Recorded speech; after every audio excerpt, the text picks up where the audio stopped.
Jayant Chaudhary, Minister of State for Skill Development and Education, visited Jawahar Navodaya Vidyalaya in Yangbari, Bhoi today for Gandhi Jayanti and Shastri Jayanti celebrations.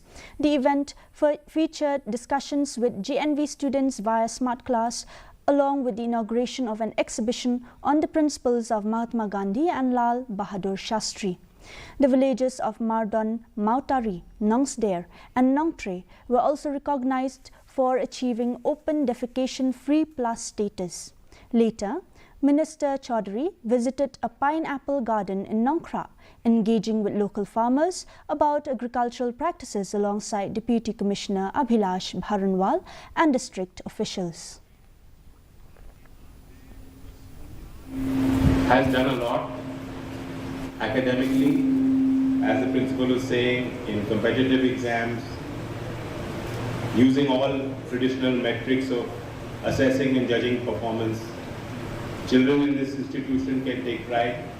Teachers can also pat their own backs. The Meghalaya State